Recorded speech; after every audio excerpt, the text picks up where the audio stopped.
Rachel পালুজা, যেই paper view অনুষ্ঠিত হবে সেপ্টেম্বর মাসের ২০ তারিখে, মানে আমাদের এখানে ২১ তারিখে। এখানে সবচেয়ে আকর্ষণীয় ম্যাচ হিসেবে ঘোষণা করা হয়েছে জন সিনা বনাম ব্রক লেসনারের মধ্যকার ম্যাচ। এই ম্যাচটা আকর্ষণের কেন্দ্রে থাকার অনেক কারণ আছে, তবে ম্যাচের বিষয়ে সবচেয়ে বড় প্রশ্ন হলো এই ম্যাচটা কে জিতবে। এখন পর্যন্ত ওডস বলছে এই ম্যাচে ফেভারিট জন সিনা, যেখানে মোটামুটি ভালো পার্থক্য দেখা গেছে ব্রক লেসনারের সাথে। কিন্তু অধিকাংশ সাইট পুরোটাই ওডসের বিপক্ষে, তারা ব্রক লেসনারকে ফেভারিট হিসেবে দেখতে চায়। একই সাথে বলছে কেন এই ম্যাচটা ব্রক লেসনারের জেতা উচিত। মূলত এটাই হবে আজকের আলোচনার বিষয়, মানে কেন ব্রক লেসনার এই ম্যাচটা জেতা উচিত। প্রথম কারণ হিসাবে বলা হচ্ছে সিনার প্রতি দর্শকদের সিম্পাথি তৈরি। জন সিনা তার এই রিটায়ারমেন্ট ট্যুরে যথেষ্ট ম্যাচ জিতেছেন। স্বল্প সময়ের জন্য হিল হয়েও তিনি হারিয়েছেন কডি রোডস, র্যান্ডি অর্টন এবং সিএম পাঙ্কের মতো তারকাদের। তবে ফেস্ট রান করেই আবার হেরে যান কডি রোডসের কাছে। এখন সামনের দিকে খুব অল্প সময় বাকি আছে, আর ম্যাচের সংখ্যাও খুবই কম। ব্রক লেসনার যদি এই ম্যাচ জিতে যান, তাহলে সেখানে খুব বেশি অবাক হওয়ার মতো ঘটনা ঘটবে না। তবে সিনার প্রতি ফ্যানদের দরদ আরও বেড়ে যাবে। তাই এই ম্যাচটা খেলার পরেও যদি সিনা ২-১টা ম্যাচ খেলে অবসর নেন, তাহলে তার প্রতি ফ্যানদের আলাদা সিম্প্যাথি তৈরি হবে। ব্রক লেসনারের শেষ ম্যাচে হার।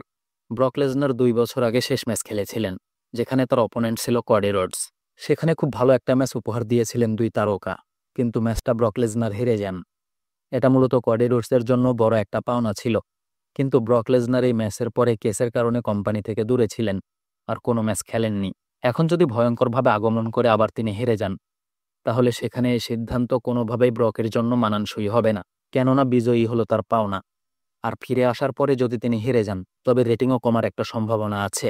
কডি রোডসের সঙ্গে হারের পরে সিনার একটা ম্যাচ জয় দরকার ছিল, যেটা তিনি জিতেছেন ক্ল্যাশ ইন প্যারিসে লগান পলের বিপক্ষে। তবে এটা ফ্যানদের কাছে মোটেও ভালো লাগেনি। মানে জন সিনার শেষের দিকে লগান পলের সঙ্গে ম্যাচ হবে, এটা কেউ আশা করেনি। বিশেষ করে সে হলো ঘৃণিত একজন হিল। সবাই চাচ্ছিল শেষের দিকে যে অল্প সংখ্যক ম্যাচ, সেগুলো তিনি লিজেন্ডদের সঙ্গেই খেলবেন। হিলের সাথে বা ফেসের সাথে সিনার রিংয়ে আসলে সেখানে সবাই সিনার পক্ষে থাকে।